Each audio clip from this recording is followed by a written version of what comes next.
What's going on, guys? It's your boy Jacob from Topside MMA, and in this video I'm going over my full card breakdown for UFC 326 Holloway versus Oliveira 2. You guys know the deal. In this video I'm going to break every single fight down on the card. I'm going to give you guys everything you need to know to make your picks and your bets this week. So without further ado, let's get right into it. Also, really quick, if you guys want access to all of my notes and all my detailed breakdowns, be sure to become a member. For the YouTube members, I give these notes out for every single event. I cover every single fight on the card. I break it down. I give all my main points. I go over the statistics. I go over the ways I'm looking at it in terms of betting. I go over what I believe the odds should be compared to what they are, and I give you guys access to all of my tape study notes that I take for every single fighter. And I condense, like I said, all the hours and hours of time I spend doing tape study. I break it down into one easy to follow, readable document. As you can see, this is just one fight for the notes that I have this week. It's a great way to support the channel too. So if you guys want to help support the channel, be sure to become a YouTube member. You can see, and then I post these. I'll post them in the post section for YouTube members only, as you guys can see it there. So yeah, be sure to check that. I'll have it posted after this video goes live. But anyway, thank you guys so much to all the members. It really goes a long way, helps support the channel. I want to give back to you guys in the best way I can. So thank you guys so much for the support, and let's get back to the video. But first up, we got Max Holloway versus Charles Oliveira in the rematch for the BMF belt. Super excited for this fight. It's going to be a very fun one. I feel like all the fans are going to be on the edge of their seat waiting for this fight. Now, we saw these guys fight originally years and years ago. However, we all know Charles Oliveira had the injury. The fight ended early. We never really got to see how that fight would have played out. But at this point in time, you know, it was so long ago that I really wouldn't put any weight on that fight, or not, or at least I wouldn't put that much weight on that fight either way, depending on who would have won if that fight were to go long. But anyway, we got a fresh look at these two, a bit older in their careers. I know Charles Oliveira, obviously at 36, he's a bit further out of his prime compared to a guy like Max Holloway, but both of these guys have looked pretty damn good in recent shape, so I don't think either guy is going to be washed in this spot. You know, we saw when Max Holloway fought Dustin Poirier definitely looked a bit washed. I mean, he definitely seemed slower. He didn't seem like his old self. Definitely seemed like, yeah, okay, maybe it's time to hang up the gloves, Dustin. I will say, and as a Dustin Poirier fan, it just was like, wasn't the best look from him there. Whereas with these two guys, in their two most recent fights, they both look to be in great shape, even though they might, you could argue more for Max Holloway, you know, especially up a weight class, he is looking damn good later on in his career at 34 years old. But Charles Oliveira, I do get the arguments are, okay, maybe he's not in his prime anymore, which makes sense. 36 years old. We got a couple years left of Charles Oliveira, hopefully. But anyway, we're looking at these two guys in terms of how they're going to match up. I see Max Holloway as this big of a favorite, and on one hand, I get it. You know, if he can keep it on the feet, he's probably going to be a bit faster in terms of the striking compared to a guy like Charles Oliveira. But when you look at these guys' recent fights, it doesn't give me a ton of confidence to be able to accurately assess how Max Holloway will compare against a real strong, tough grappler in a guy like Charles Oliveira. Now, if we look at some of the recent fights, the reason I say that is because you look at Max Holloway in his recent fights. When he fought Dustin Poirier, that was a damn good retirement fight for Dustin Poirier. I mean, I'm not going to take anything away from Max Holloway. In fact, Max Holloway kind of rocked Dustin multiple times in that fight. And it seemed like Max Holloway was not chasing a finish to try and be like cordial. I don't know. It seemed like he could have gone for a finish in that spot, but he didn't. So on one hand, I don't want to take away from Max Holloway. Although Holloway really did outstrike Dustin Poirier on the feet, Poirier did have his own moments where he actually hurt Holloway, which was pretty damn impressive. But it definitely seemed like Dustin Poirier was definitely on his way out. I feel like that was a good retirement fight there. And then before that, you get to Poirier getting knocked out there. Can't take it away from him. And besides, that was in the third round. I will say he did look pretty good early on. But before that, you know, Justin Gaethje, there's an asterisk by this fight too, because you think about that Justin Gaethje fight. Justin Gaethje got his nose broke in the very first round, so he was totally compromised throughout that entire fight.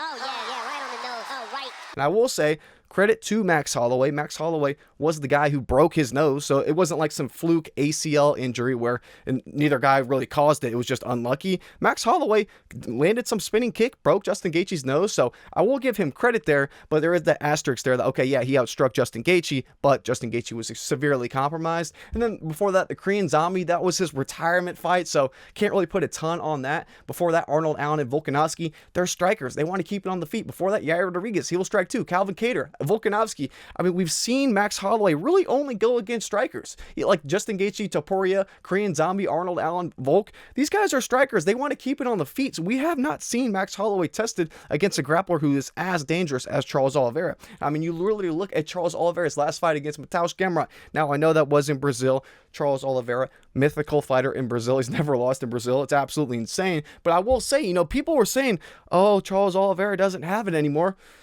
I feel like that fight was a pretty damn good indicator of how good Charles Oliveira is on the mats. I mean, he was so dominant throughout that entire fight. And against a guy like Mateusz Gamrot, who had never been submitted before, I'm almost damn positive he has never been submitted before. Yeah, that was his first submission loss ever. First time being finished ever. We know he's been cracked before on the feet multiple times. We've seen him rock before. But the first time he ever gets submitted is against Charles Oliveira in the second round of a 5-round fight.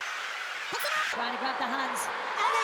Pretty damn insane. And same thing with Max Holloway. You know, he does have good grappling, especially like grappling defense. You know, he wants to keep fights on the feet. We don't see him submitted. So I'm not saying he's just some walking duck or a fish out of the water when it comes to the mats compared to a guy like Charles Oliveira. But I will give Charles Oliveira the edge on the ground, obviously, as we all would. So if this fight were to get to the ground, it could be pretty damn tricky. And before that, I mean, it's the same thing. We saw the Ilya Topuria knockout there, the Michael Chandler look.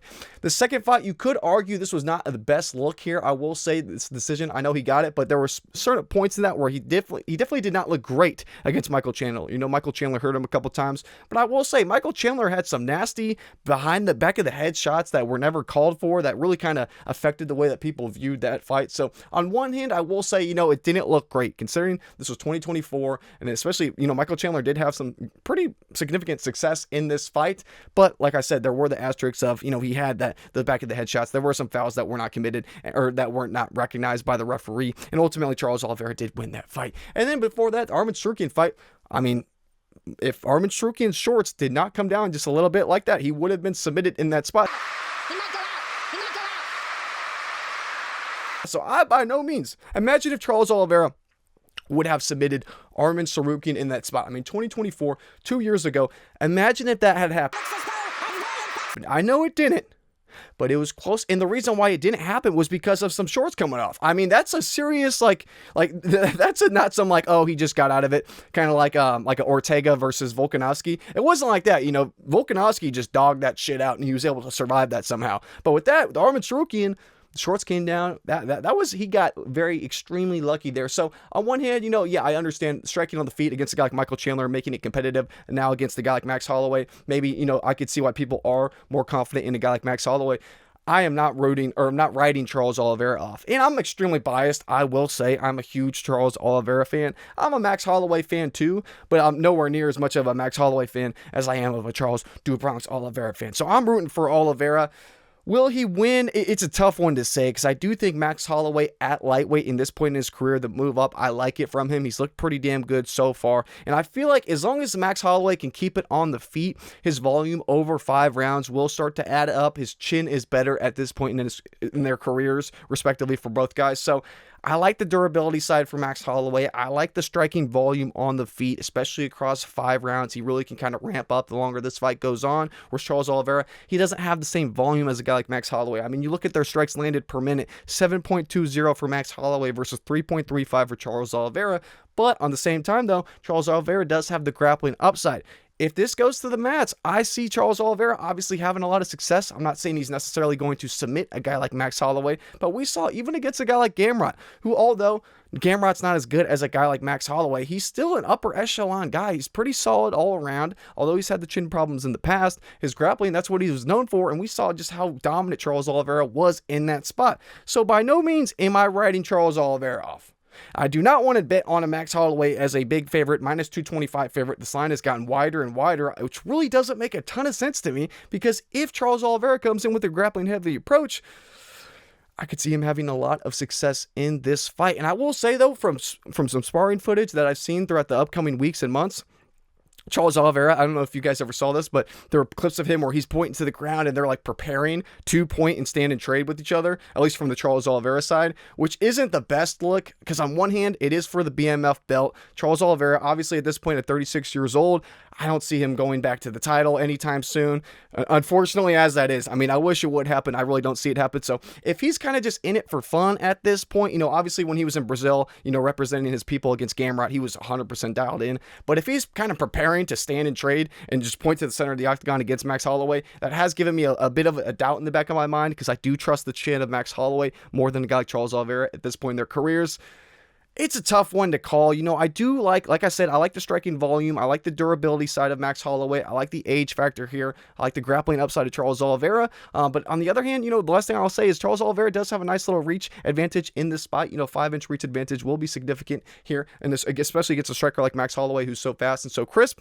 In terms of the pick, though, I guess I am leaning towards Max Holloway ever so slightly because I feel like as long as he can keep it on the feet, he should be able to have a lot of success. I feel like the volume could go in his favor, especially as you can see, 83% takedown defense for Max Holloway is very, very impressive considering the level of competition that he's fought throughout his career. So I'm leaning Max Holloway, but by no means am I writing off Charles Oliveira, and I'm definitely not playing Max Holloway as this big of a favorite.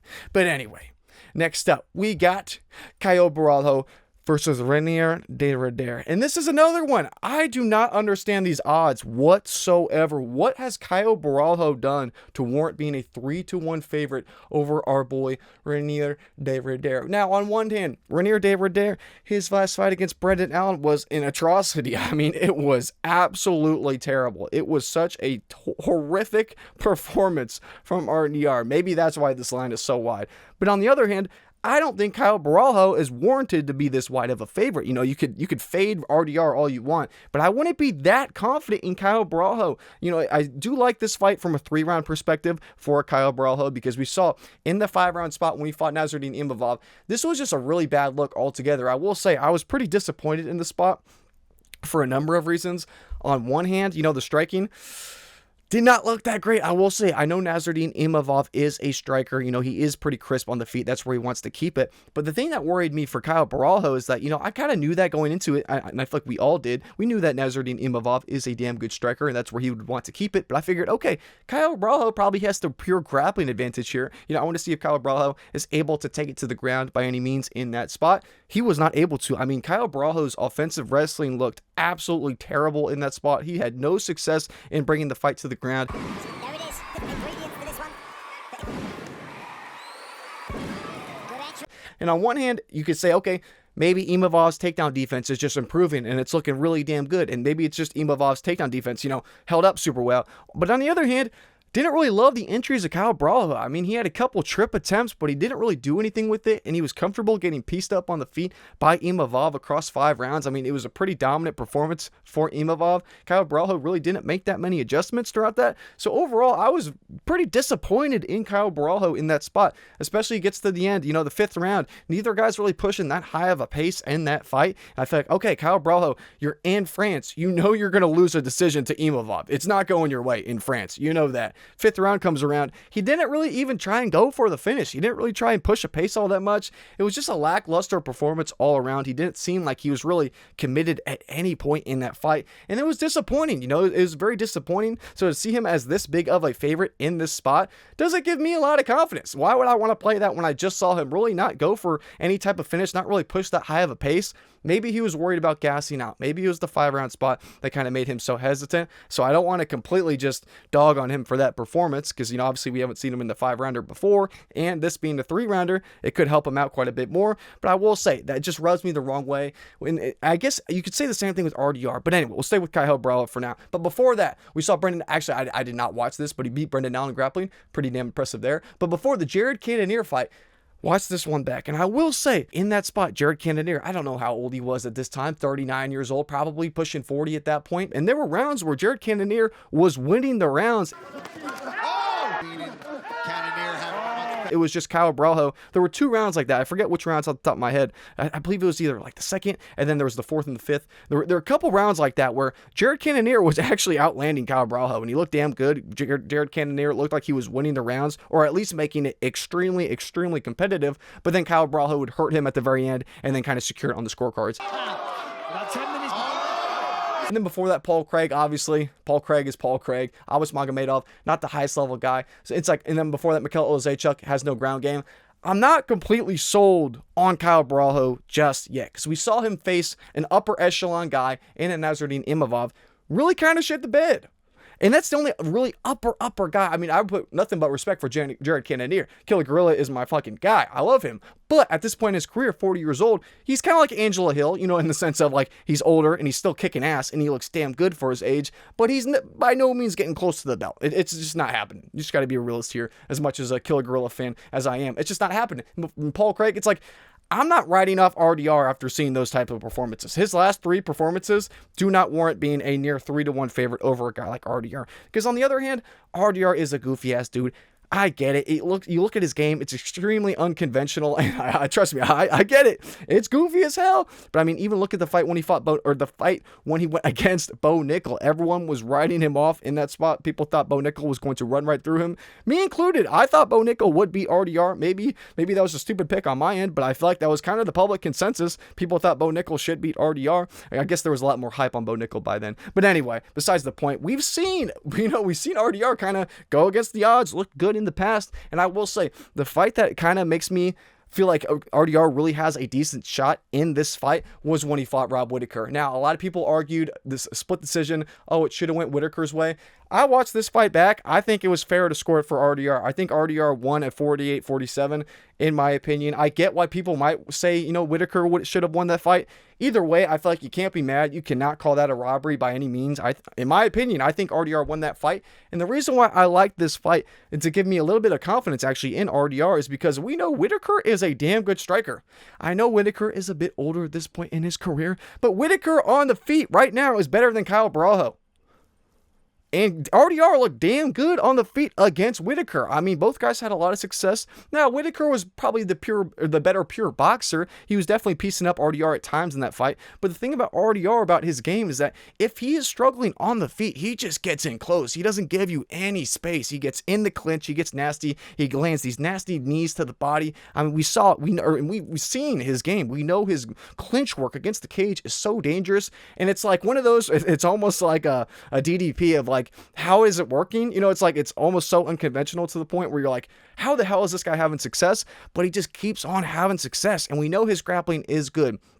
Yes, the Brendan Allen fight, it was atrocious. Don't get me wrong. I know it was atrocious. But if you watch that fight back, it was the cardio that cost RDR in that fight. That was a 5-rounder. He death gassed.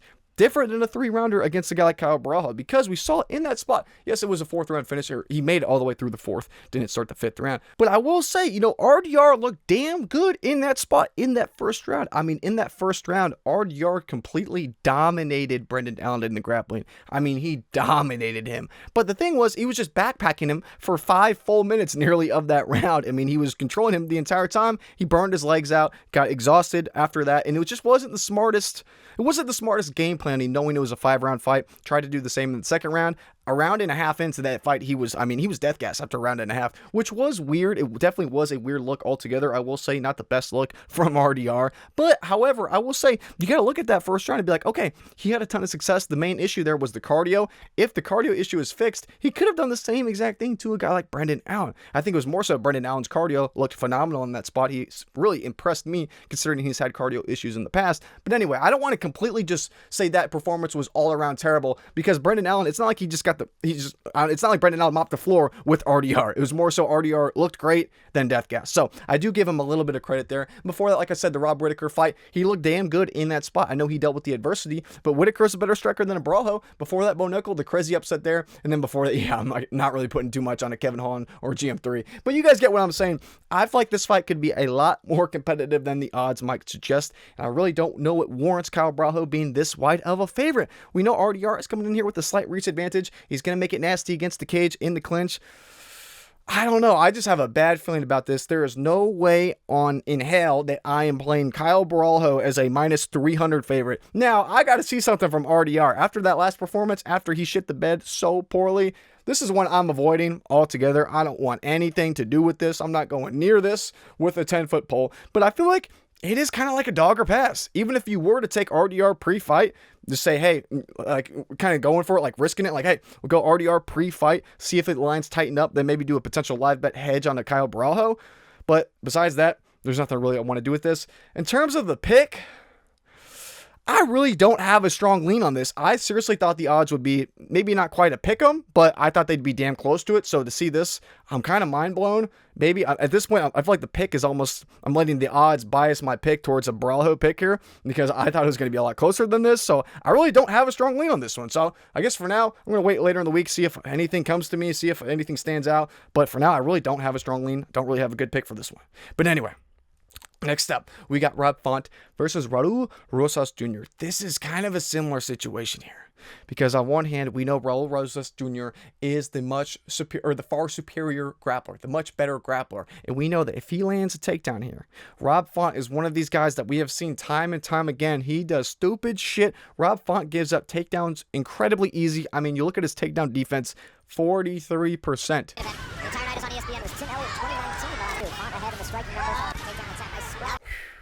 You could just say that. You could say Rob Font 43% takedown defense next fight. You could just do that. Now, the thing about Raul Rosas Jr., we're not going to do that. We're not going to do that. The thing about Raul Rosas Jr., though, the only downside to his game is that we've seen him death gas before. And what does Rob Font have? Extremely good cardio. That's pretty much the only outlier here.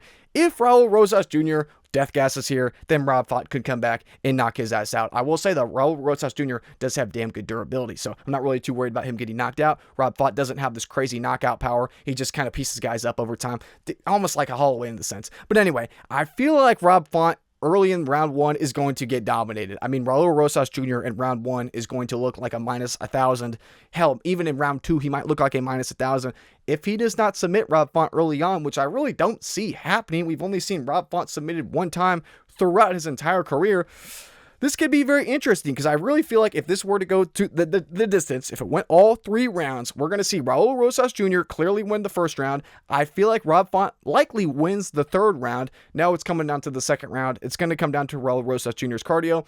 I am leaning with Raul Rosas Jr. in this spot, though. I'm going to be picking him just because I feel like Rob Font, the holes in both the fight IQ sense and the defensive grappling sense are just too far at this point. At 38 years old, I'm not trusting him to fix them because Rob Font's one of these guys where he'll jump a guillotine instead of defending a takedown in the open cage. I mean, or the open mats. I mean, he'll be out in the open where his back's not even against the cage. He has no way to get back up, and he'll be like, screw it. I'll just jump a ghillie, and he'll give up a takedown, and now he's on his back in the middle of the cage, and he's kind of effed. And now, I'm not going to say his get-up game is terrible because he is able to get up at certain times in his fights, but Rob Font gives up takedowns way too easily for my liking. Now, with Raul Rosas Jr., we have seen him reversed at times, even when he's on the ground and where he wants to be. He's been in some tricky spots. I mean, we can see in some of the recent fights, we saw, who was the fight that he was really in trouble? It was Vince Morales. Vince Morales had this man in a couple of tricky spots.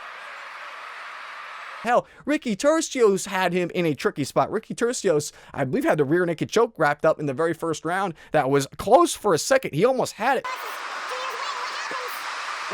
So I'm not going to write Rob Font completely out of this. Although he's not a submission grappler, obviously, in terms of who's more dangerous on the ground, it should be Raul Rosas Jr. But I mean, we saw Ricky Turcios have him in tricky spots. We saw Vince Morales have him in tricky spots. And those guys are worse than a guy like Rob Font. So at 21 years old, I'm not just saying, Raul Rosas Jr. is a lock here. I mean, he's extremely green, 21 years old. And the thing I don't love about Raul Rosas Jr. either is the fact that I don't know if he's been like fully joking or not, but he's been talking about like, I want to retire early. He's like, I want to be retired by 25. Like he's been saying this in recent interviews. I have seen it, and I've seen it time and time again. And it's like not the best look in terms of, he's not saying like, I'm super hungry, I need the belt. He's saying, I think I'm going to retire by 25. Not the best look. Doesn't give me a ton of confidence. So on one hand, if Raul Rosas Jr. has good cardio, he should come in here. He should win this fight. He should be able to dominate Rob Font on the mats. Even if he doesn't get a submission, he should just be able to control him, rack up control time, and win rounds on the scorecards.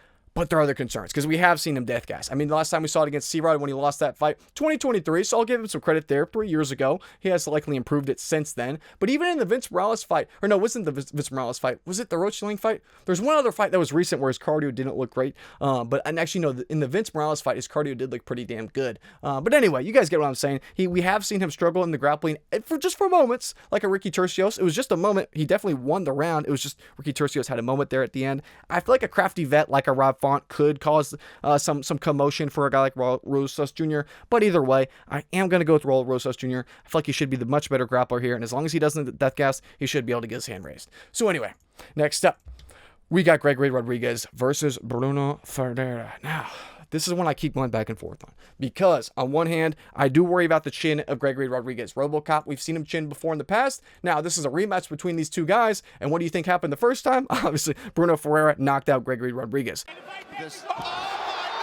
Wasn't the best look there. So on one hand, you see Gregory Rodrigues as a big favorite. I mean, the odds are similar to what it was the first time.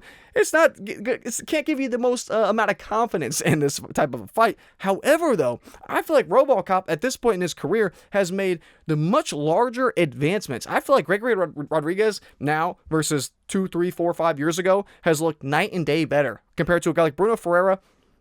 He's gotten better, but not significantly so. Not in what I've seen. I mean, the level of competition is not even remotely close. The activity, in terms of like their level of how active they are, not remotely close. I like Gregory Rodrigues. I like the way that he's taken his career. He seemed to be improving in every regard. We saw his cardio. It has been a problem at times, but same with Brunno Ferreira, so I don't worry about the cardio here. If anything, G-Rod has the cardio advantage in this spot. The only thing I'd give Brunno Ferreira in this spot is probably the chin and the knockout power.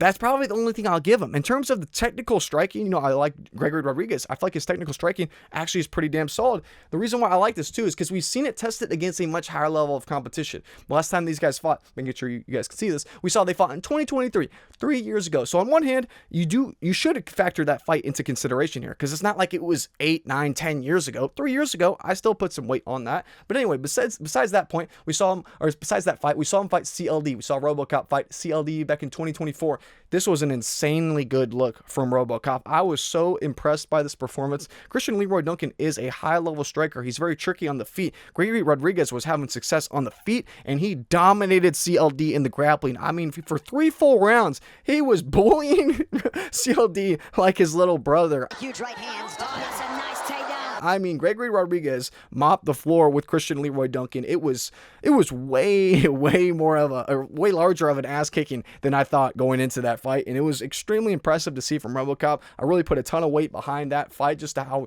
how dominant he was, and he was able to push a grappling pace for 3 full rounds. We saw his cardio look great in that spot, which gives me a lot of confidence. Then we saw the Jared Cannonier fight. He looked incredibly good early on, but then he withered. And the thing, though, you see this is a round 4 knockout. You're like, okay, well, it's a 3-round fight. For this fight, 5-rounder, it's a bit different.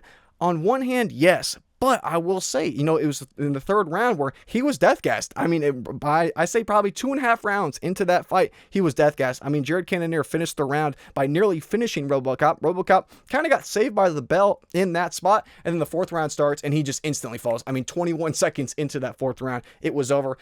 Not the best look, especially compared to that CLD fight where his cardio looked so great. Then in the next fight, his cardio looked significantly worse. Wasn't the best look there. And it was weird too, because in the Cannonier fight, he was pushing more of a striking heavy game plan. He was striking a lot more because he hurt Cannonier. He chased the finish there a little bit more, whereas with the CLD fight, he was grappling more. So I would have thought that the grappling heavy game plan that he had with the CLD fight would have really burned his cardio more than striking on the feet against Cannonier, but it was the opposite. Who knows? Maybe Gregory Rodrigues, he has that super long-lasting grappling career. That was the base of his MMA career. Maybe his cardio and conditioning is better on the mats compared to on the feet. Who knows? But anyway, that was just a weird look going from one extreme to the other. Jack Hermansson knocking him out. I mean, Brunno Ferreira would do the exact same thing to Hermansson, although it was a crazy ass look. It was a great look for RoboCop. But then his fight against Roman Kopylov, this was extremely impressive because we saw Gregory Rodrigues outstrike Roman Kopylov on the feet. It wasn't like in the CLD fight where when RoboCop went against CLD, he came in with a lot of grappling. He came in with a lot of takedowns. He was tossing him around, throwing him around. Now, Gregory Rodrigues, when he came into that Roman Kopylov fight against Kopylov is a striker. I mean, Kopylov has near 0 grappling or 0 ground game. And there was a point in there where RoboCop was going for a submission. I believe he was going for a leg lock at one point against Roman Kopylov. He couldn't get it. But a lot of that fight was spent on the feet, and Gregory Rodrigues was outstriking Roman Kopylov on the feet. Now, Roman Kopylov does not have the amount of knockout power compared to a guy like Brunno Ferreira, so there's the chance, maybe if he landed some crazy shot, he could survive against a guy like Roman Kopylov, but he would not necessarily be able to eat it against a guy like Brunno Ferreira. That's a good argument. But I will say, just seeing RoboCop outstrike Roman Kopylov on the feet, extremely, extremely impressive, and it gives me a lot more confidence in against a guy like Brunno Ferreira, who really, he's a damn good striker. Brunno Ferreira is good on the mats too, but he's not as dangerous as a grappler. I do not worry about Brunno Ferreira submitting RoboCop here whatsoever. I would be extremely surprised by that. But I feel like the most likely win condition for a guy like Bruno Ferreira in this spot would to be to knock out RoboCop. So, in my opinion, I feel like Bruno Ferreira is a knockout or bust in this spot. I really feel like there's a very realistic chance that he could knock out RoboCop. Don't get it twisted. I would not be surprised by that at all. But I feel like RoboCop has proven himself against a higher level of competition. He's made a lot more improvements compared to a guy like Bruno Ferreira. And we'll talk about his level of competition really quick too. Now, when we saw Bruno Ferreira, we saw since that Gregory Rodrigues fight, that was 2023. So there we go. Since then, as you guys can see, we saw Nurgozhay knocked his ass out.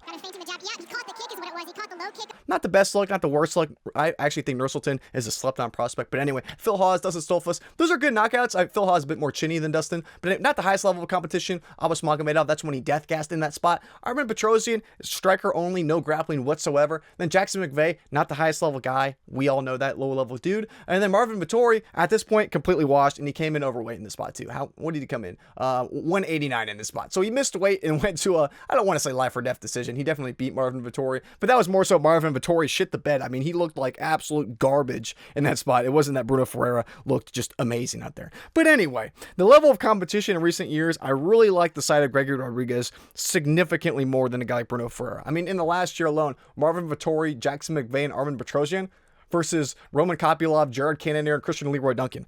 I put a lot more weight on the Gregory Rodrigues side. I feel like he's made more improvements. I feel like RoboCop is the better grappler in this spot. I feel like even on the feet, he's going to be a lot more competitive in this fight compared to the last fight. And as long as RoboCop doesn't get knocked out, he should come in here with a smart game plan to go with a grappling heavy approach and wear down a guy like Bruno Ferreira. If this extends beyond the first round and a half, the knockout potential for a guy like Bruno Ferreira should go down quite a bit. So as long as Rodrigues sticks to a heavy grappling game plan, wears a guy like Bruno Ferreira down, I feel like he should be able to have some success in this fight. So I'm going to pick our boy Gregory Rodrigues to win the rematch. But next up, we got Drew Dober versus Michael Johnson. Now the line is tightening on this, which is interesting and a bit surprising, honestly. Michael Johnson was a little bit larger of a favorite, and this line is tightened and tightened and tightened. Drew Dober is becoming more likely to, or closer to a pick'em in this spot. But anyway, it was surprising because when I first saw this fight, I initially thought right away, I was like, boom, Michael Johnson, easy pick, hammer Michael Johnson. I mean, that should be a good pick there. But then I thought about it more. I was like, I don't want to jump to conclusions too fast, because in my mind, I was thinking with the recency bias, with the recent fights they've had, Michael Johnson fought Daniel Zellhuber, looked great there. Drew Dober fought Kyle Prepolek, a guy who's 0-4 in the UFC, and went to a life and death fight against him. I mean, it was a terrible look. So I was like, okay, this should be easy for Michael Johnson. But I was like, let's break this down. I can't get too overexcited here for a Michael Johnson pick. We got to break down these guys' recent fights. So I guess we can start with Drew Dober. Now, in his fight against Kyle Prepolek, he looked turbo washed in the spot. I mean, he looked so awful, because a guy like Kyle Prepolek is not even a UFC level caliber guy. He's not UFC ready. He's not UFC level. He has not been his entire career across 2 stints in the UFC. He's 0-4. I mean, that's literally Chris Moutinho level of a record here. I mean, that's like the same level that we're at here. I think Kyle Prepolek is better than Chris Moutinho, obviously, but you get what I'm saying. Not the highest level guy. So to see Drew Dober really go life and death against him was a bad look. Now, I will say, in that spot, he looked good early on. Drew Dober did. He looked good early on,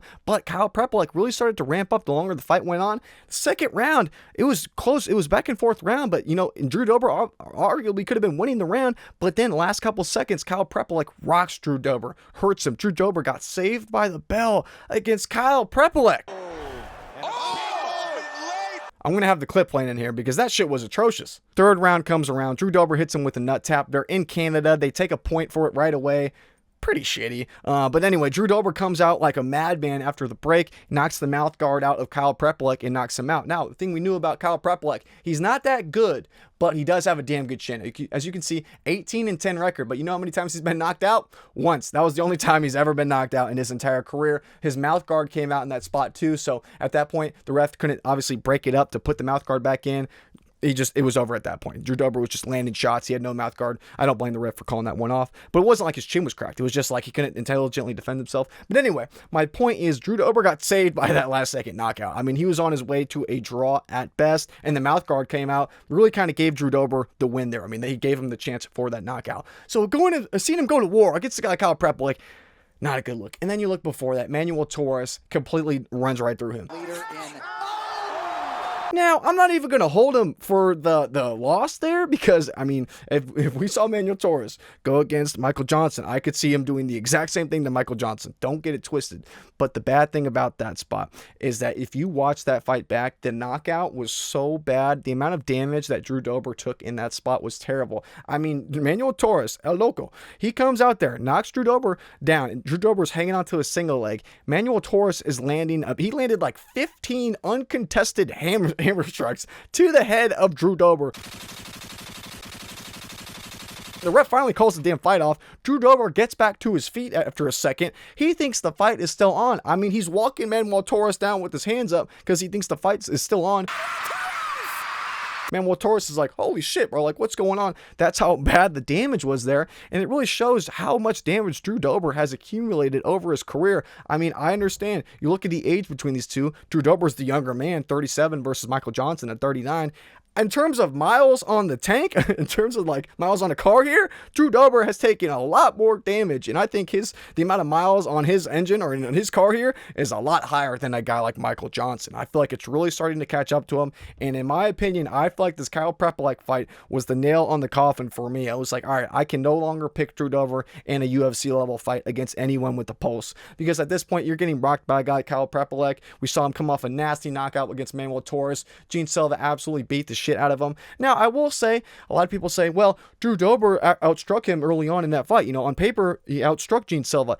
Gene Silva took that fight on 2 weeks' notice, up a weight class at elevation. I mean, that is not a normal fight there. I mean, that is, you can't just ignore that fact behind this fight. Gene Silva took the fight 2 weeks notice, 2 weeks notice, up a weight class and at elevation, and he still really beat the shit out of Drew Dober in terms of the damage that he caused. He didn't land as much volume, but the shots he landed were huge. I mean, he busted Drew Dober's face up, and that's the thing too. Drew Dober is one of these guys at this point. He gets hurt and he's bloodied up in every single fight that he has. I don't know if it's just the scar tissue or what, but he just bleeds and bleeds. And if this goes long, if this fight is back and forth, I guarantee you by a round and a half into this fight, Michael Johnson is probably going to have zero visible damage on him, and Drew Dober is going to be bloodied up, busted up, have a ton of cuts all over his face. I mean, it's just at this point in his career, like I said, I don't know if it's the scar tissue or what, but he just bleeds and bleeds and bleeds, and it just looks terrible, especially for the judging on rounds, you know, in terms of how you weigh damage. Drew Dober's getting rocked. He's getting busted open. I just can't trust him to really just look all that good if this goes to the scorecards. And that's the thing too. I don't trust his heart, or I don't doubt his heart at all. We know Drew Dober, tough as nails. It's just the durability concerns. Moicano, I don't really put any weight on this because it's not going to compare against a guy like Michael Johnson. But these last 3 fights really have not looked good, and they've all been like a steady decline. It just seemed like he's been on a decline since 2024, and I expect him to look even worse in this fight. Or else Michael Johnson, he's one of these guys. He's like a damn crafty vet. He's like a Jared Cannonier. I mean, he keeps getting better the older he gets. Maybe not keep getting better and better. But you get what I'm saying. He's aged pretty damn gracefully. He's looked really, really good. Now, after seeing Zellhuber just get absolutely destroyed by Bobby Green, it definitely puts a little less emphasis on this win in this spot. But I will say, respectful and a very impressive win for both Bobby Green and Michael Johnson. Coming out there and putting belt to ass against a young, hungry prospect who came in there with a reach advantage, with the age of the youth going for him in that spot. So I do put respect on both of those wins. But even before that, Ottoman Azaitar, not the best level guy. I understand. I do put respect on a knockout win there. Not the highest level of guy. Darius Flowers, same thing there. The Diego Ferreira fight. This is the only fight that really is kind of like, is the small little piece that's holding me back from just throwing a unit right away on Michael Johnson and not thinking twice, is this Diego Ferreira fight. Because before that, we have not seen him knocked out in years. I mean, look at his record. Before that, when was the last time he got knocked out? Josh Emmett back in 2019. So if he would have just had that knockout loss in 2019 to Josh Emmett, this would have been a hammer automatically for Michael Johnson. But it's just that Diego Ferreira fight. There you go. Obviously not the best look because he got flatlined. I mean, he was completely out cold. I mean, he was stiff as a board. That was not a good look. And I think Drew Dober, although he's a lot slower than he was before, his durability is a lot worse than it was before. He still has power. And I will say, in that fight against Gene Silva, it did prove that. I mean, he was landing some big shots on Gene Silva. He was hurting Gene Silva at times. Not like rocking him in that sense, but you could tell he was landing shots that Gene Silva did not like taking. And same with Kyle Prepolek. I mean, obviously he got the knockout there against the guy who had never been knocked out before in his entire career. So it goes to show Drew Dober still has knockout power. We have seen Michael Johnson's chin crack before. So that's why the more I broke this fight down, I was like, okay, I can see why some love is coming in on Drew Dober, because although he's had his durability concerns, he definitely has enough knockout power to knock out a guy like Michael Johnson, especially at this point in his career. So if this fight goes long, Michael Johnson is going to be a lot faster on the feet. He should be the cleaner striker in this spot. Southpaw versus Southpaw will be interesting. We've seen both of these guys have this type of a matchup before. We've seen success and downsides for both guys. Even Drew Dober against Kyle Preplik was a Southpaw, so that one didn't look great early on or in that second round. But anyway, my point is Michael Johnson should be the faster striker, the cleaner striker on the feet, especially Drew Dober. His speed has seemed to really kind of drop off a cliff later on in his career. But in terms of power for power, Drew Dober still hits like a truck. Either guy could get knocked out here. I feel like someone's probably going to get knocked out. It seems most likely. I feel like Drew Dober could land that shot to put Michael Johnson out, or Michael Johnson could just piece him up. I feel like if this goes to a decision, I would be very surprised if Michael Johnson were to lose. So I am looking at Michael Johnson decision only this week, because I feel like he should be able to piece up a guy like Drew Dober from range as long as he doesn't get knocked out. But anyway, pick's going to be Michael Johnson. As long as he doesn't get knocked out, he should be able to beat a guy like Drew Dober, who's really declined quite a bit. But anyway, next up, we got Cody Garbrandt versus Xiao. Now, I don't want to talk about this fight for more than about 30 seconds. We'll talk about it for more than 30 seconds, but I don't want anything to do with this.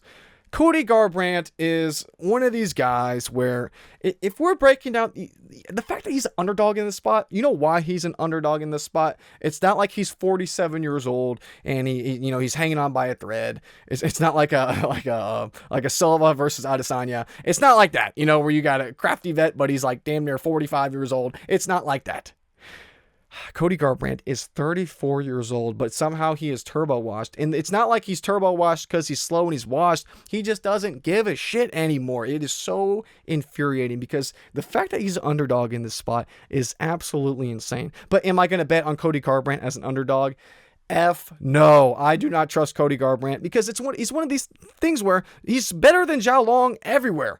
He's better everywhere. I mean, he's better on the feet. He's better in the grappling. He's better in the wrestling. But does he give a shit about his career at this point? The bookies don't think so. Because what has Xiao done? And how has he proven that he's better than Cody Garbrandt in any sense? He hasn't. He just really has not. So in this fight, I mean, Cody Garbrandt is better than him everywhere. Does Cody Garbrandt give a shit? If he does, he'll mop the floor with Xiao. He should beat him at anywhere this fight could take place. But if he's just here for a check and he doesn't really give a shit, he'll probably come out, lose a close decision because Xiao actually cares. That's the thing I'll give Xiao. He's worse everywhere except for heart. He has the heart. He wants it more. That's for damn sure. So this breakdown, I can't give an intelligent breakdown here when you have a guy like this who just doesn't seem to care anymore. That's why I hate making picks like this. This might be another one I don't make a pick on because skill for skill, Cody Garbrandt's better. I mean, we saw against Reinier Barcelos. He looked so damn good early on. And then he just let the fight slip away. It seemed like he just didn't give a shit. I mean, he was piecing Reinier Barcelos up on the feet when he actually tried early on in that fight. And he went from underdog to a favorite. And then round 2 and 3 came around. He didn't really give a shit. That's the thing we know about Reinier Barcelos. He does give a shit. Even at his age, at this point in his career, Reinier Barcelos gives a shit. Same thing with Figgy. He looked like ass in this fight. That was UFC 300. That was a while ago. Brian Kelleher, not the best win. Trevin Jones, same thing there. Guy France, God, that was not a good look. But anyway, this Cody Garbrandt, I know he does have the durability concerns. We've seen him rocked and clipped multiple times before. I guess we can talk about Xiao too. But I mean, at the same time, Su Young-Yu, when was this fight? August 2023 of 2025. Quang Lee, that was a good win. I'll give him that win. Cheng Ho Lee, he's a wrestler. So I mean, Cody Garbrandt's the better wrestler than him. We saw Cheng Ho Lee could out grapple him. I damn sure believe Cody Garbrandt has the wrestling capability to do the same. But before that, road to UFC wins. What are we doing here? This is just a stupid fight. I mean, I have no interest in this whatsoever. I'm not going to make a pick on this. Cody Garbrandt, he should be better everywhere, but he's proven time and time again that he doesn't give a shit. Kind of like a Cheeto Vera at this point. I'm not trusting him until he proves that he actually cares. So anyway, next up, we got Donte Johnson versus Cody Brundage. Donte Johnson should win here. Donte Johnson has proven it. He actually wants to be here. I know he's very green. We haven't seen him hardly tested at all at the UFC level just yet. Pull up some of the recent fights. I'm going to have a stroke going through Cody Brundage's record. But anyway, with Donte Johnson, SD Dumas, he gets memed on a lot. He's not a bad fighter, though. He's not great, but he's not like just some walk in the park. So I do put respect on that in the sense of that's not the worst UFC debut win to have there, especially he got the finish. He dominated that spot. You know, if you're going to do some can crushing, as long as you do it, I don't hate it. Before that, the guy he fought in the Contender Series was ass. I really don't put a lot of weight on this. And his previous fights were not really good. I mean, look at the level of competition, 3-11 to 0-2. We talked about this when we broke him down on the Contender Series, but I do like Donte Johnson. I was very high on him in the spot against Darian Abbey.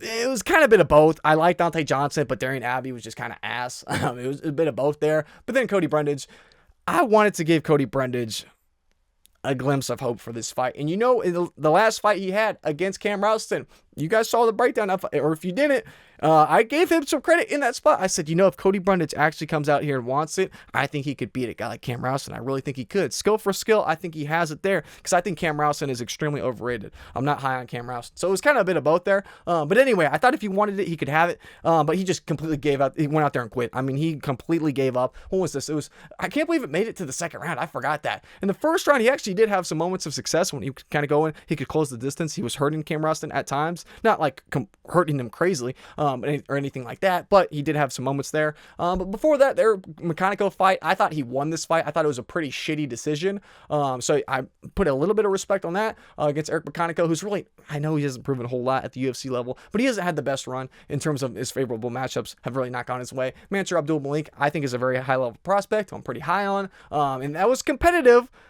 It was more so both guys didn't really do a whole lot. Julian Marquez, he almost died, but he kind of got saved by the rep there. But Cody Brundage has not had the best run. And in this type of a fight, I honestly feel like the wrestling between these two could be kind of close. I feel like on the feet, it could be somewhat close. It's just you got one guy who actually gives a shit. You got one guy who actually cares about his career. After that last Cam Rouston performance, oh shit.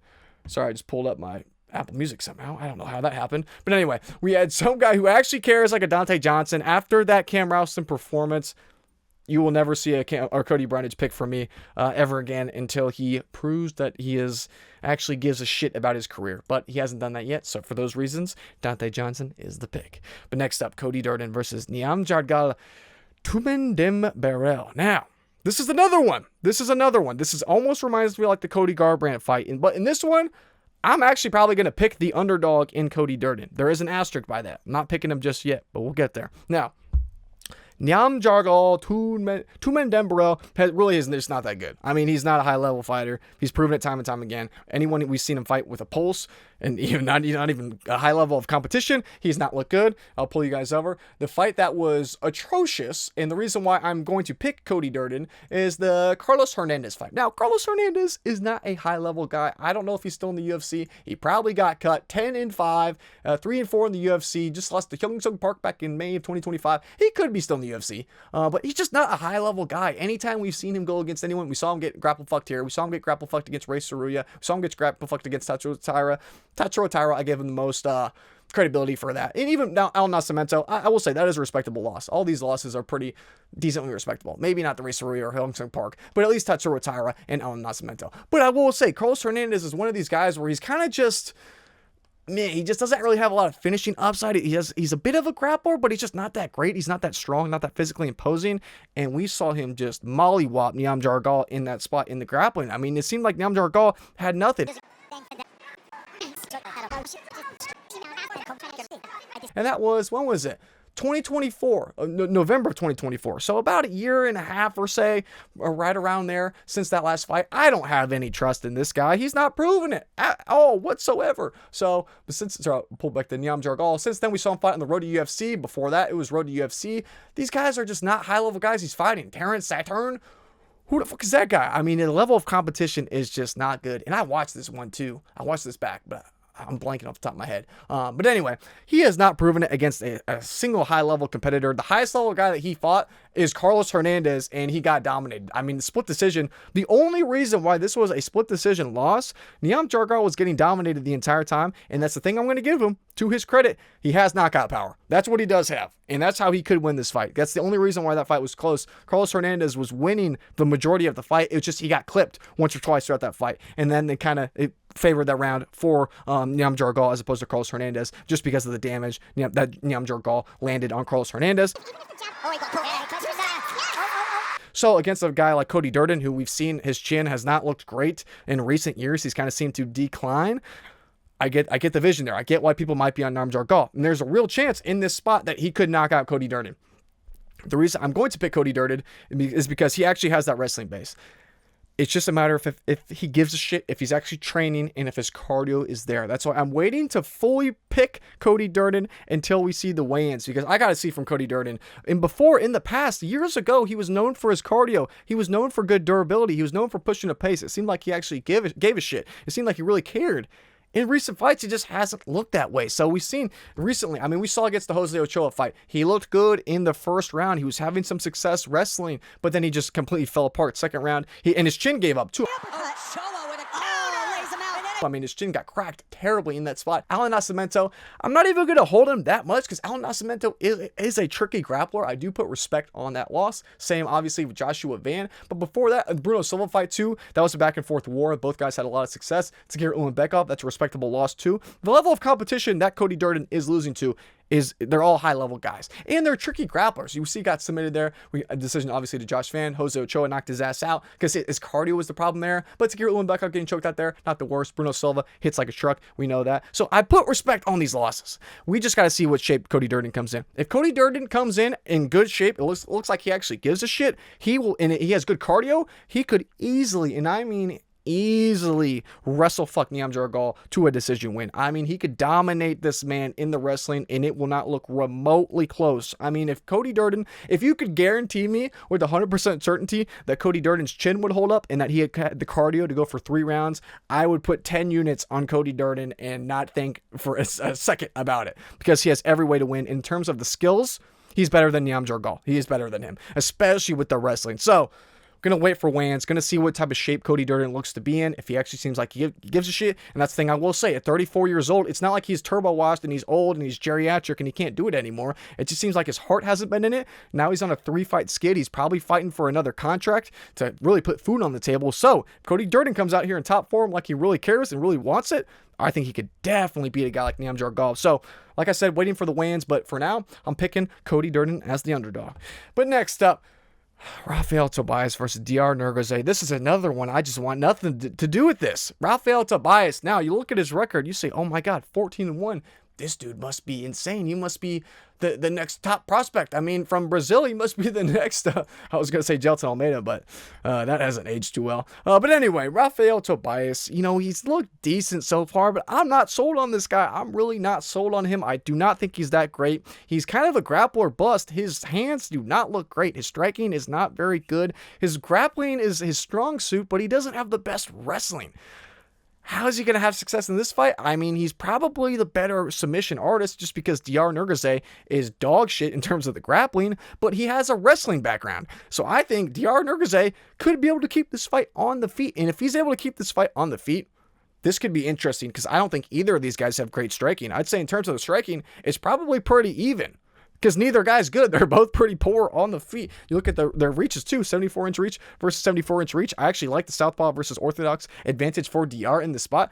Let's say Diyar is able to keep this fight on the feet. It could be very competitive because we've seen Rafael Tobias. We've seen between these two guys' record. I mean, Yair de Oliveira, he fought, I forget how big of a favorite he was. What was he? Minus 500 favorite. This Yair de Oliveira guy was dog shit. I mean, he was terrible. I don't know how the hell they found this guy, but somehow they found his ass and threw him against Rafael Tobias. Easy win there. Before, this level of competition is just dog shit. Now, the last time we saw him lose, obviously the only time we saw him lose was against Miguel Porto back in 2023. I'm going to have the clip going here.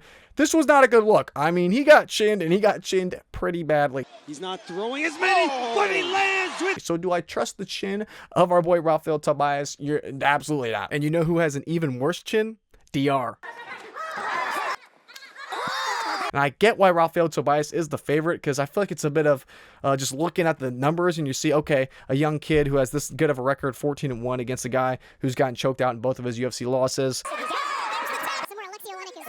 But the thing I will say, though, to Rafael Tobias' credit, is that he's 22. So although, I'm kind of dogging on his striking a little bit, he's 22, so he can rapidly improve, and his grappling is actually pretty decent at such a young age, and I think he's going to have the advantage there in this spot.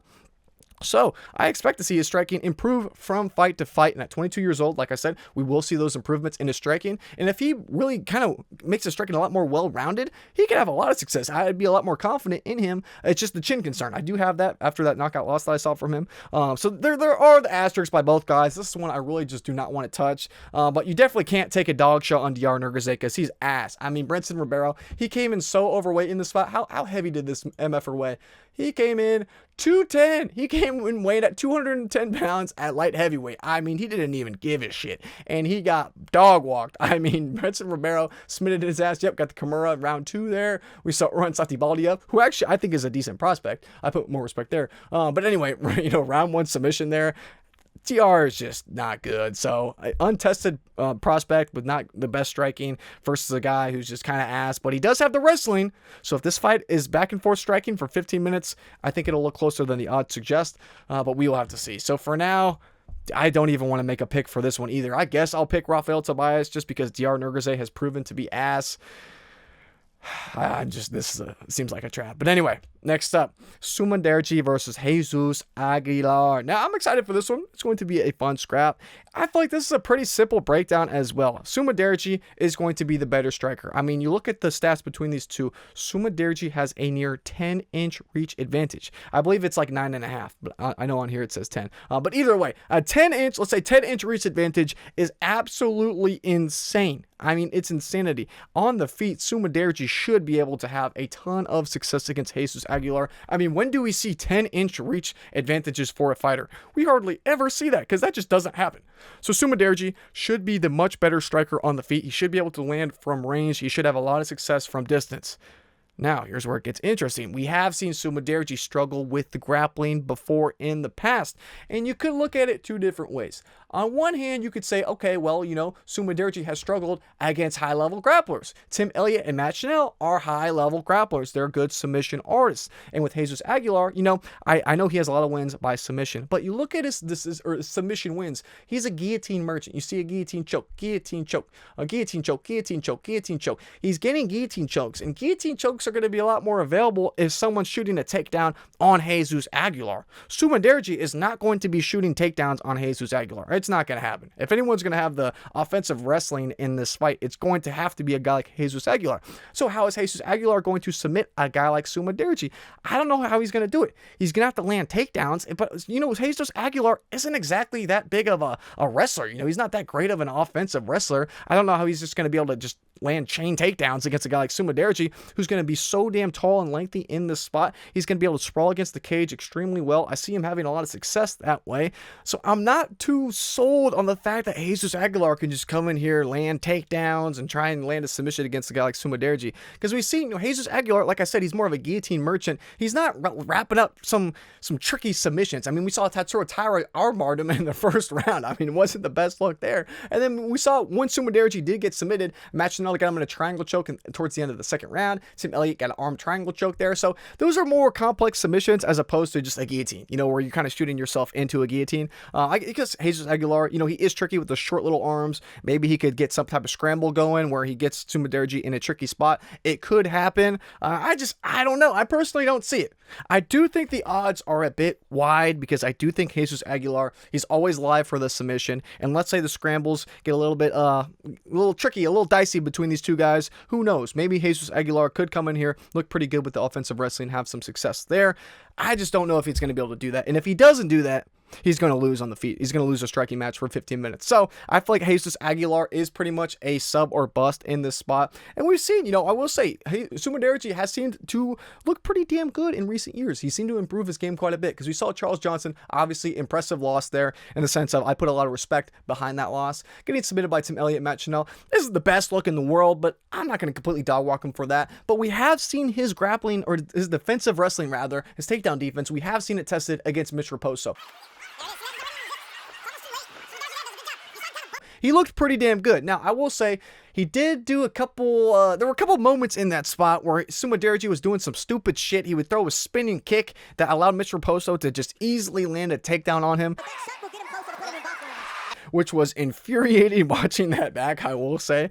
So there have been fight IQ lapses in judgment for a guy like Sumudaerji that all it takes is one lapse in judgment, and Jesus Aguilar could get to a dominant position, and that's all it could take is one stupid fuck up from a guy like Sumudaerji. So don't get it twisted. I think he could, that moment could happen in this spot. It definitely could. But after seeing Sumudaerji's takedown defense actually look pretty solid against a wrestler like a Mitch Raposo, who probably has the better pure wrestling than a guy like Jesus Aguilar, I feel like he should be able to keep it on the feet. And if he is able to keep it on the feet, he should win this spot. So I will take Sumudaerji in this spot, but I'm not completely writing off Jesus Aguilar. But anyway, next up, we got Jeong versus Gaston Bolaños. When I saw this matchup, I was excited because I was like, okay, I get to fade Gaston Bolaños.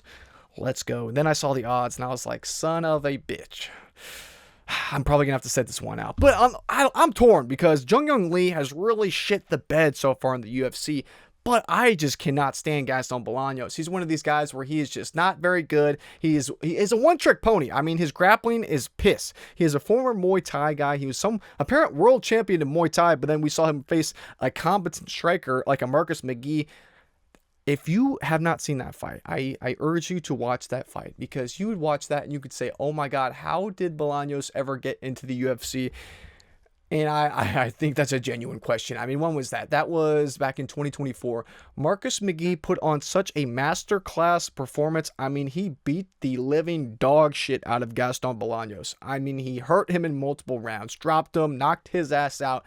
I mean, Gaston Bolaños, it almost looked like if you threw me in the cage against Marcus McGee, it could have looked it could have looked similar. I mean, it was just a one-sided beat down from hell, and Marcus McGee beat the absolute piss out of Gaston Bolaños.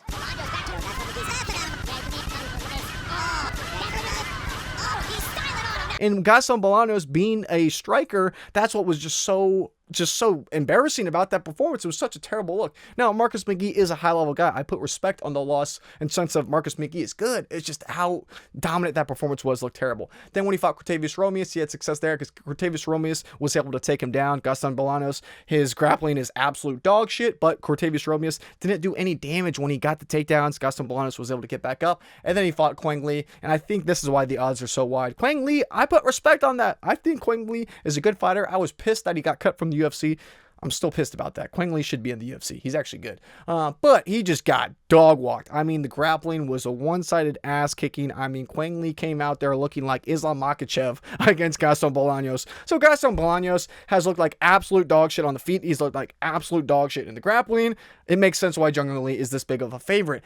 The thing with Jeong Lee, though, is that he's just shit the bed so far in the UFC. I mean, he's 2-2. He's been a favorite in every single fight he's ever had in the UFC, but he's 2-2. So if you bet on him historically over time, you would be down money by quite a bit. Because you look at a guy like Blake Builder, not that good. He came in there as a -165 favorite, won there. Yiza, I don't know how he won this fight. He won this as a split decision. You go watch this fight back. He won the split, and it came down to the very first round, or one judge actually gave him the first round. Yiza controlled him. You know, I'm going to say, I put this in my notes. I'm going to bring this up. Give me just 2 seconds here. Because when he had so much control time in that fight, I have no idea how he won. Yiza controlled him for 4 minutes and 15 seconds. Yiza controlled Jeong Lee for 4 minutes and 15 seconds of the first round, and the significant striking was dead even at 3-3. I mean, neither guy landed hardly any damage. The striking was dead even on the numbers. Yiza had over 4 minutes of control, and some judge gave that round to Jeong Lee.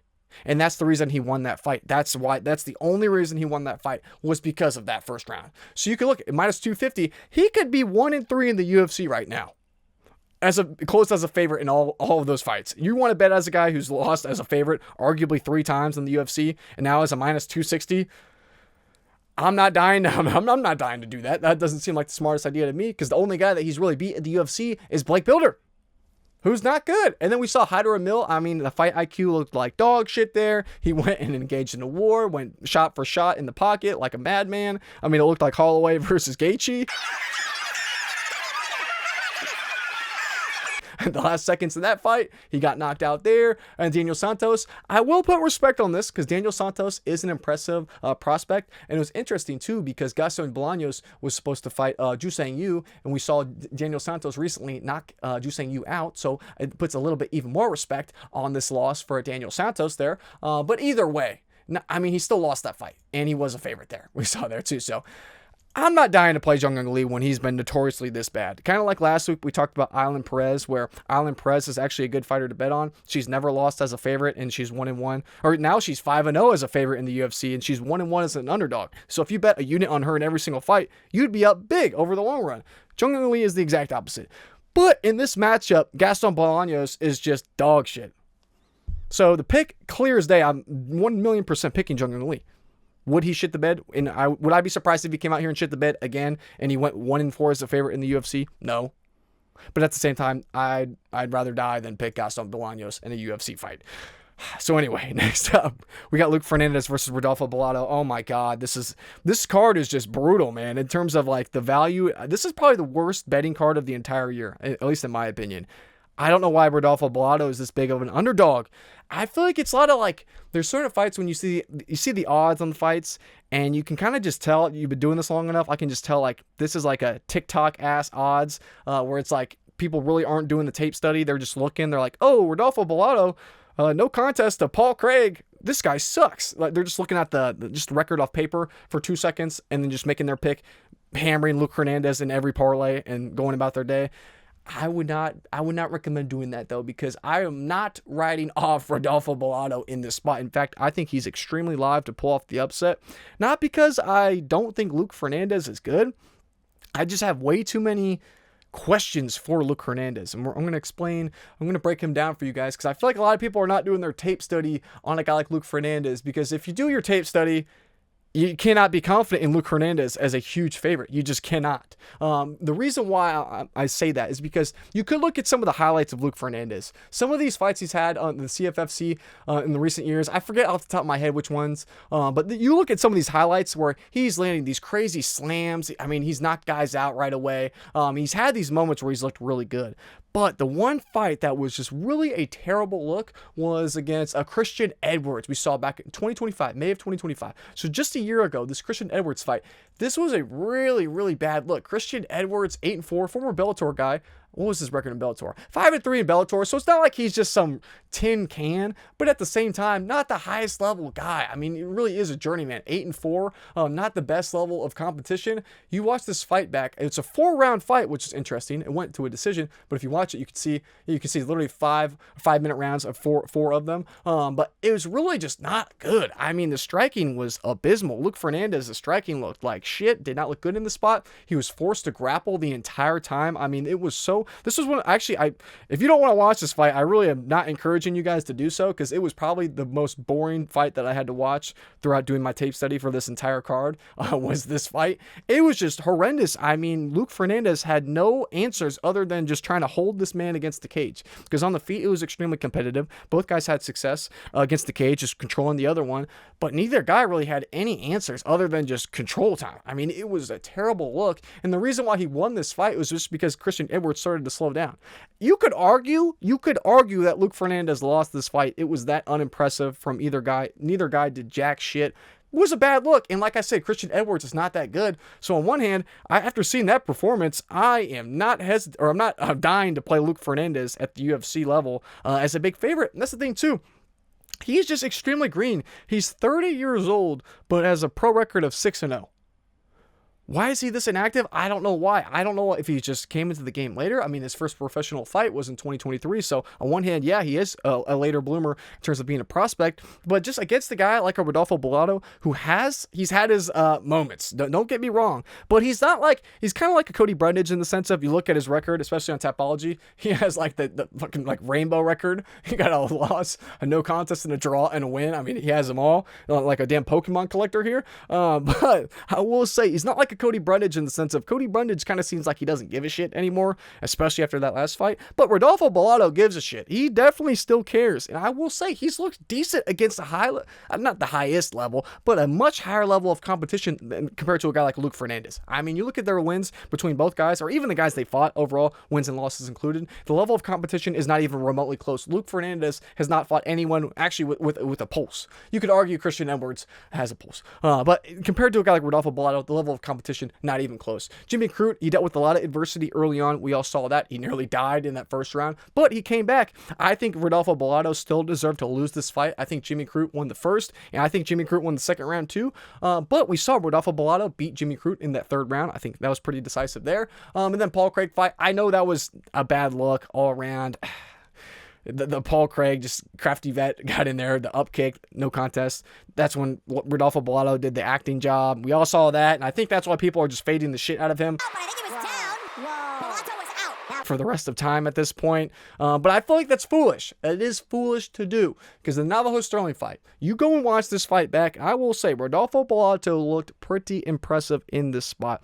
I know it was in Australia. He was fighting Sterling, who is from there. So obviously he was not going to win on the scorecards. That wasn't happening. But they ended up, I think only one judge gave it a 29-28. I thought it was a pretty clear 29-28. I feel like Rodolfo Bellato definitely had success. I feel like he for sure won that third round in that fight. And it goes to show, Rodolfo Bellato has picked up rounds against high-level guys. Has he won the fights? No. He picked up a round against Navajo Sterling. He picked up a round against Jimmy Crute. Obviously, he beat Ihor Potieria. Not very good. Same with Murtaza Talha in the Contender Series. That's the guy who Basehanger Sister Caio just ran right through. But still, he's won rounds against higher, at least decent level UFC level competitors, where Luke Fernandez has not. So the 30-year-old with a 6-0 record who really doesn't seem to have any striking whatsoever, there's no way in hell. I'm picking Rodolfo Bellato, damn it. I just don't have enough confidence in Luke Fernandez. Now, in terms of the bets, you could just you could just lay this one off entirely, because Rodolfo Bellato is one of these guys where I don't have the most amount of confidence in him.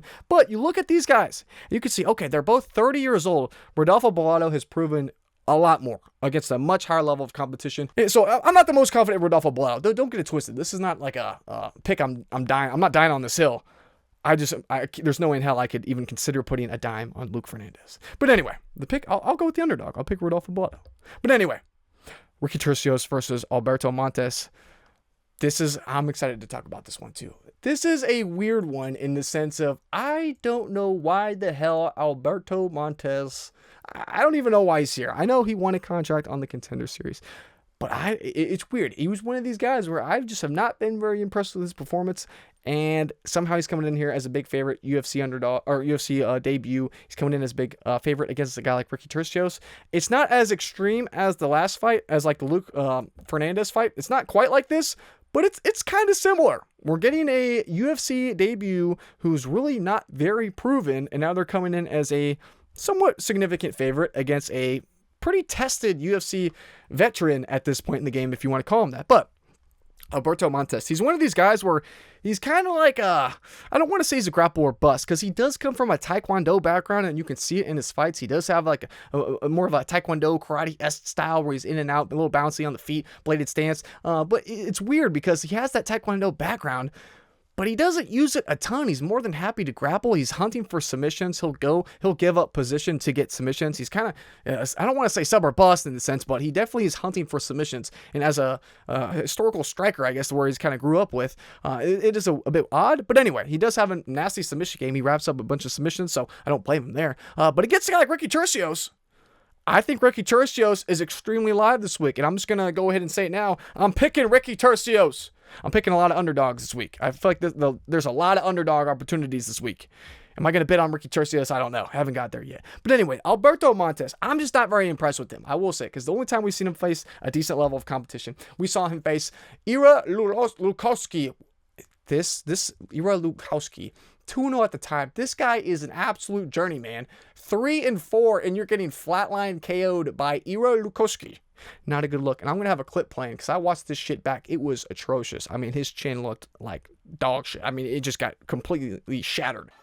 Oof. Oh, beautiful right hand. horrible look. And I will say, this guy's not very good. They were talking shit to each other. It was just not a good look at sportsmanship on either side, and he got caught for it. He paid the price. But since then, these two wins he got against lower level guys, not the highest level wins there. The fight that really stood out to me, and this is the reason why I'm going to pick Ricky Turcios this week, is because of this Carlos Calderon fight. Now, if you watch this back, it was on the Contender Series back in 2024.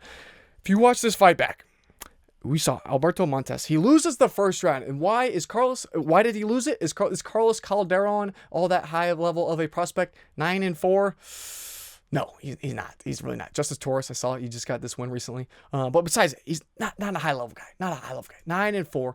The reason why Carlos Calderon had success and he won that first round is not because he was even the more technical guy. It's because he just was able to push a high pace. He just made it ugly. He just closed the distance, didn't let Montes point strike in his pretty little fight from range the entire time. He closed the distance, came in aggressive, came in wild and reckless, and he had a ton of success. He beat Alberto Montes in that first round.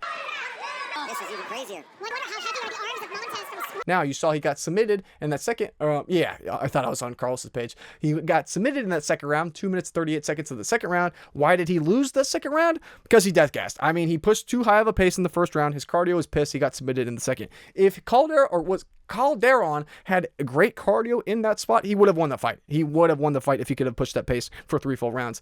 You know who has good cardio? Ricky Turcios. Ricky Turcios can do the exact same thing. I mean, Ricky Turcios isn't the most technical guy, but I'll tell you what, he has cardio, he can push a pace, and if he came in here with the exact same game plan as Calderon did, he will beat Alberto Montes. He will, because we've seen Ricky Turcios has been tested against a high level of competition. I think a lot of people are taking Alberto Montes this week because they're just looking through the records and they're saying, oh, this guy has a ton of submission wins. We saw Ricky Turcios get submitted by Raul Rosas Jr. Boom, easy fade there for Ricky Turcios. I wouldn't do it, though. I would not do it. Now, this Raul Rosas Jr. fight was absolutely hilarious. Ricky Turcios comes out, he fakes a glove touch, and I mean, halfway through the first round, the crowd is chanting, F you, Ricky. I mean, it was absolutely hilarious. The screaming F Ricky, it was hilarious. I got a clip of that somewhere. Gonna be anti-Ricky.